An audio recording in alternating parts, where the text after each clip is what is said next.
Welcome back to another episode of Harmonious at Lunch, the show that fuels your business success.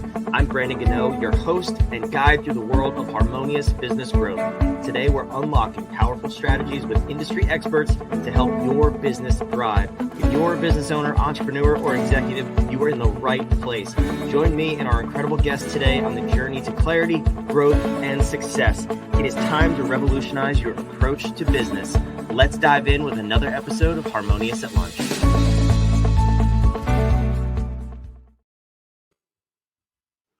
Welcome back into some more bite-sized business advice. And today's episode is going to be unlike any other that we've had on the show so far, but I'm excited about it and I can't wait to co-listen with you, I guess. I'm excited for you to hear this. If you own a business, if you have a team, I have a very special guest and a really interesting topic. 3 reasons why businesses should be more alcohol aware.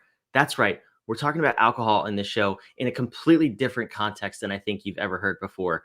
But let's just dive right in. My guest today, Duncan Bhaskaran Brown, welcome to the show and thank you for being here.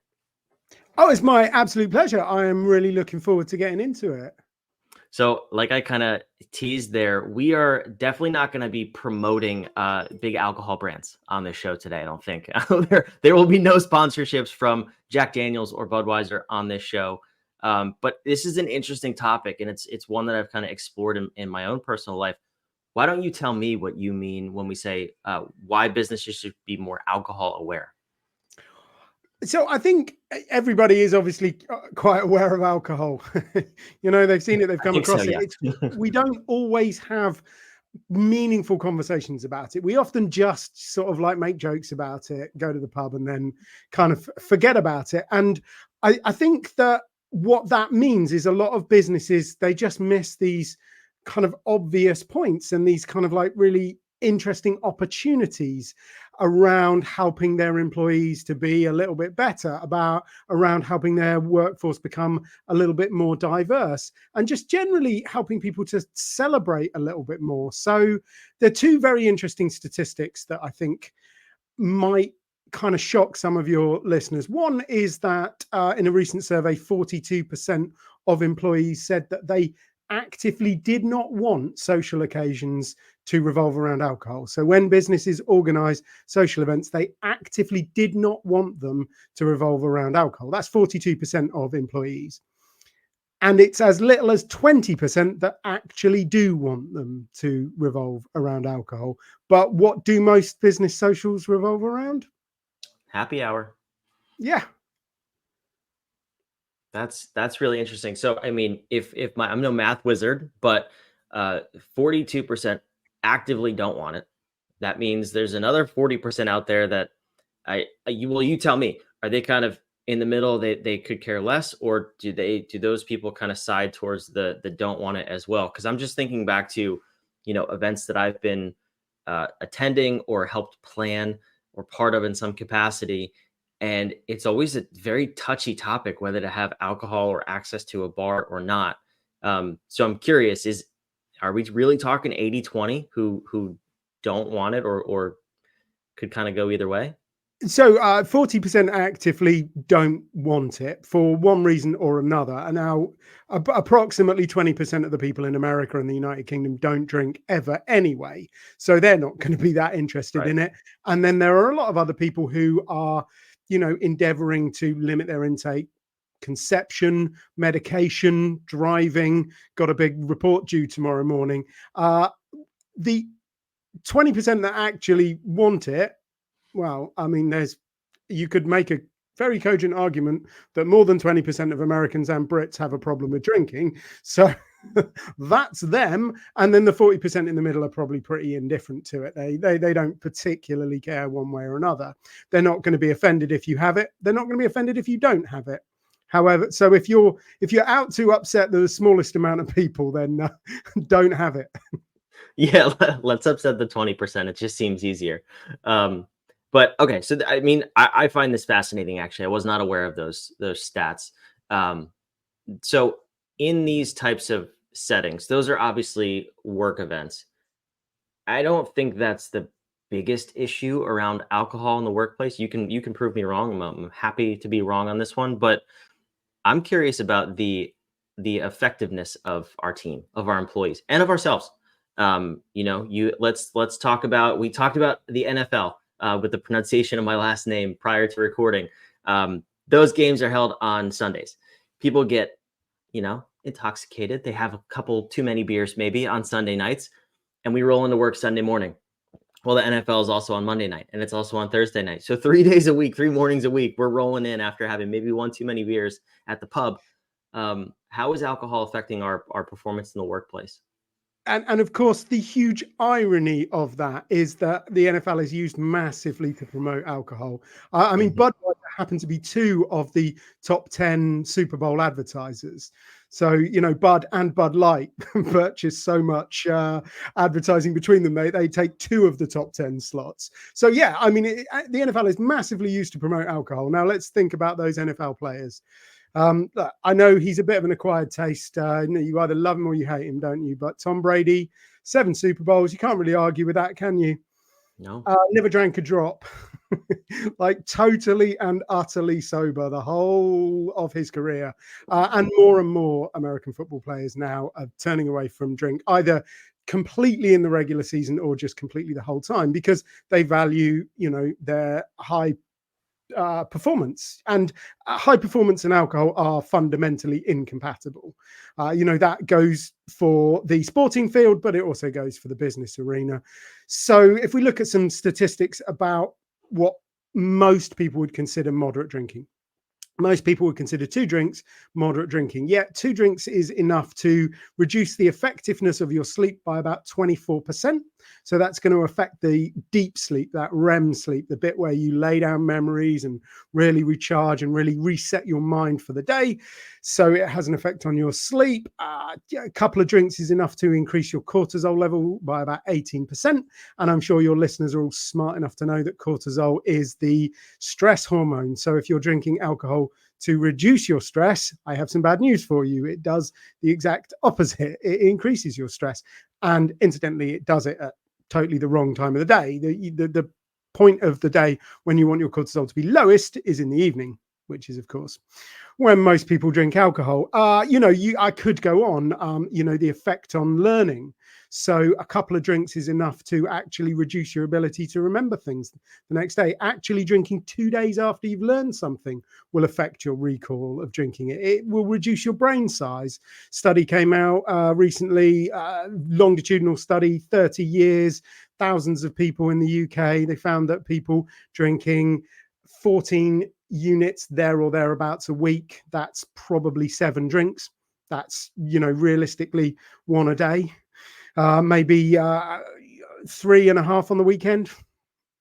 That was enough to reduce the size of their brains measurably. So if you value your brain, if you value concentration, if you value your sleep, if you value productivity in any way, then rethinking alcohol is a very good thing to do. Well, that's concerning because I don't think my brain can get any smaller as is. So I should stop drinking. I'm kidding. But no, that's really interesting stuff, but especially about when you say even having a drink 2 days after learning something can affect your recall of it. I mean, you don't learn about this stuff because why? Because Budweiser is the biggest ad buyer in the most consumed television in the United States. That's why you don't hear about it, because it would really affect their bottom line. But anyway, that's a topic for a different day. I'm curious to hear, this is all fascinating and really, really important information to know. What's your personal journey? Like what brings you here? What makes you so passionate about this topic and spreading the word? Drastically reducing the size of my brain over 20 years. That's what it is. Yeah. I'm like a lot of people. I discovered alcohol when I was a teenager, and I thought all of my Christmases had come at once. I thought it filled in so many gaps in my personality. And when I started off, I didn't drink that much. I only drank with people. It was very social. But as the years went on, I started drinking with less people, but I started drinking a lot more, and I took it to its logical conclusions. I ended up drinking a couple of bottles of wine every night. And I was miserable. It was, standing in the way of so much that I wanted to do with my life. It was making me unhappy. It was making me feel terrible. So when I stopped, yeah, there was like a free pass to joy and freedom and self-respect and happiness and energy and focus and concentration and all of that good stuff. And that's why I'm so super passionate about it. I want to share that with people. I don't want to keep that to myself. I want everybody to feel that way. Yeah, that's a beautiful mission. When you were kind of in that phase of your life, though, what did the other people around you say? Did they even know? Because I've heard that from a lot of different people too. Is I had no idea. I would have never guessed that Duncan had this going on. So what was that like? Yeah, no, yeah. Some people still don't quite believe me. They think I'm just telling a story. But yeah, I mean, I was outwardly very successful. I was, a beautiful wife, very successful in local government. I was mayor of my hometown at a disturbingly young age. And, from one point of view, it all looked like it was going very, very well. And I would go to a lot of events, I'd go to a lot of networking stuff, business, politics stuff. Often there would be alcohol there, and I would be very, very careful when I was out. I would only ever drink one. I say I did a lot of speaking. I do a lot of speaking now. When I was in politics, you just got asked to say a few words, because that's like speaking without the fee, isn't it? Anyway, so when I was saying a few words, I would never ever drink. So I tried it once, and it just does not work. I made this joke that you need to understand geopolitics and the X factor to get, and it just like died. So so there were many events where I would go and everybody else would be drinking and I would be sober. So yeah, a lot of people would look at me, thought I was a very restrained and controlled guy. Of course, what they didn't know was I would then go home and drink a couple of bottles of wine on my own, because actually it always felt more comfortable drinking on my own when there weren't people around. Yeah, that makes sense too. And that's why a lot of people would never know, right? Because you're alone. They're not with you. So when we move over to, talking about this in the workplace, whether it's one of our audience members who maybe has a similar situation, or they have an employee or several employees on their team who could probably relate to that. How do you approach this conversation? Like, what's the first step, whether it's yourself internally to take? What did you do? And how do you approach somebody else without having them get triggered or get angry at you and maybe quit? Because you want to help the person, right? You want to help them increase their performance, not from a company standpoint, but from a personal standpoint. Like, you want all those things that you just described. So how do you approach that conversation, both with yourself and with others who you love? So with yourself, if you're having the conversation, you've started, you're doing a good job. I mean, the first step is always awareness. You can't solve a problem that you're not aware of. And, if you've become aware of it, you've started to realize that it is an issue and you need to do something about it, then great. You have taken that first step. Like, seriously, pat yourself on the back. However, don't sit down, because there are a few more steps that you've got to take. Now, I could honestly spend the next 45 minutes talking about the variety of recovery journeys that are out there, but there are a lot of different ways. So just jump on the internet and type sober into the social medias and find a few people and get yourself a little bit educated. You can go straight to AA if you want to. It works very well for some people, doesn't work for other people. You can just go and hire a sober coach straight away. Works very well for some people, not right for everybody. There's a lot of different options out there. So kind of do a bit of exploring, meet a few people online, join a few groups, ask them what they did. What resonates with you is probably what's going to work for you. So yeah, acknowledge that you've got a problem. That's such a huge step. And then go and get yourself educated a little bit. If you want to circumvent that, just drop me a line. I'm more than happy to give you that kind of 45-minute spiel. But I don't want to take up too much of your listeners' time. And I want to get onto that idea of how do you help somebody who has a problem? Well, the great thing about most businesses now is that they're starting to really think a lot about well-being, and they're starting to think a lot about mental health, and they're starting to really engage with those two subjects. The problem is that they haven't realized that one of the prime determinants of your mental health is the amount you drink. Any mental health problems that you have are going to be exacerbated by drinking alcohol, and one of the prime determinants of your well-being is the amount you drink, and any well-being problems that you have are going to be massively exacerbated by drinking alcohol. So it's about putting it into those two areas. How would you help somebody if they had a problem around sleep or exercise or diet? You wouldn't kind of be all judgmental about them. You'd be kind, you'd empathize, and you'd try and find a solution, because actually finding a solution is good for them. That's good for the bottom line as well. And again, we've destigmatized so much of mental health. Unfortunately, we've sort of forgotten to destigmatize drinking, which is a mental health problem. I mean, literally, it's in the Diagnostics and Statistics Manual. You can look it up. It's on page 472. That's funny. As you were describing that, though, it kind of popped in my head. We look back. It was before my time, I will admit that, but I've seen studies on this. Smoking in at least the United States, it was cool. There were commercials, there's magazine ads, there's all these things about how cool it was to smoke. And now, of course, we know it kills you in a relatively short amount of time in a very painful and miserable way. So shout out to those of you who want to quit smoking. But alcohol, it sounds like, is kind of on a similar trajectory as cigarettes in the tobacco industry. Where do you see that overlap? Like, where are we in because you even said there we've destigmatized mental health. Is that the next step, is to kind of take on the whole alcohol industry? That's a big beast. That's a moneymaker, tax dollars. You're taking a lot of people here, Duncan.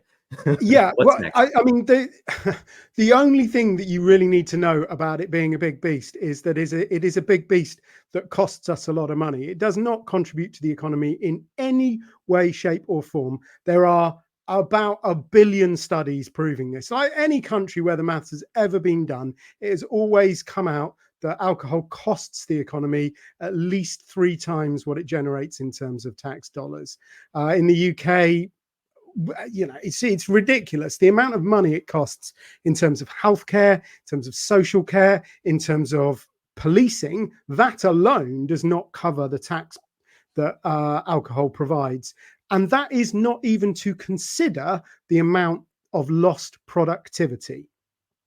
So what alcohol costs businesses is vastly exceeds what it costs us in terms of healthcare and policing and all of that sort of stuff.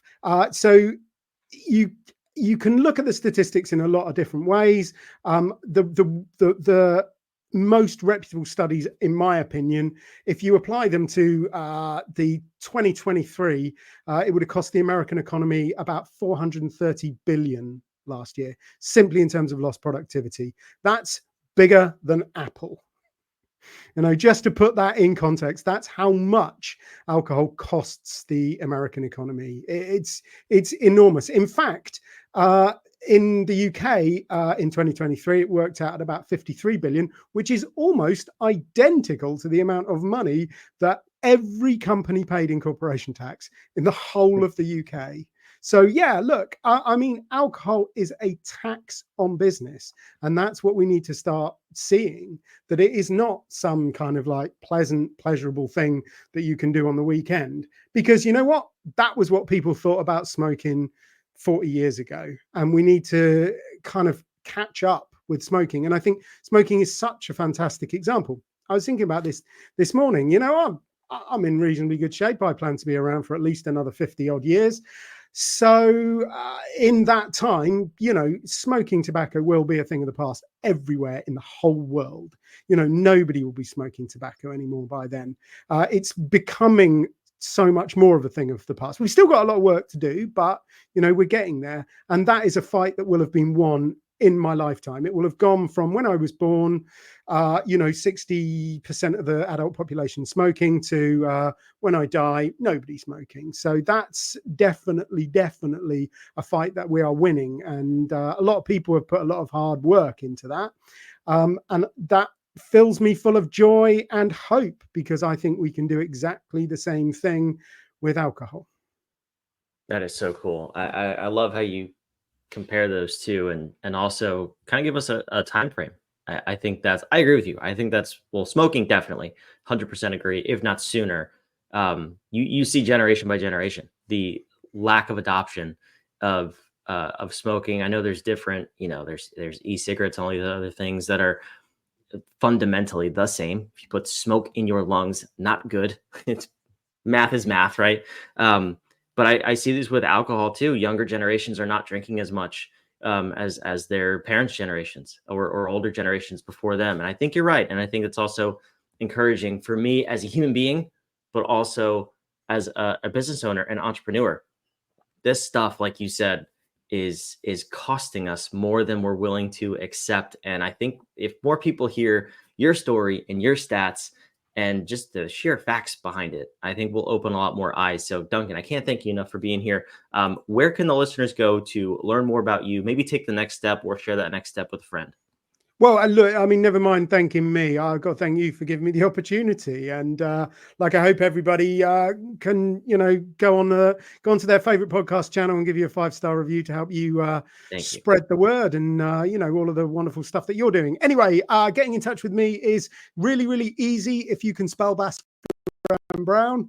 But most people cannot even pronounce it. So to make life easy for people, just put getover.uk, that's getover.uk, into your favorite search engine. That will take you to a bit of my website where you can download a copy of my first book, Get Over Indulgence. It's totally free. That is my gift to your listeners. It is a fairly good starting point. If you want to know a little bit more about how these things work, then it's a pretty good starting point. I don't want to make it sound like you'll learn something though, because mostly it is just fun. It's just a nice story with some jokes in it. It's basically my journey from drinking, smoking, eating junk food to, being happy and healthy and running along in the morning, wondering when we're going to kill off tobacco for good, kind of thing. But that's the best way to get in touch. And of course, that is actually a bit of my website.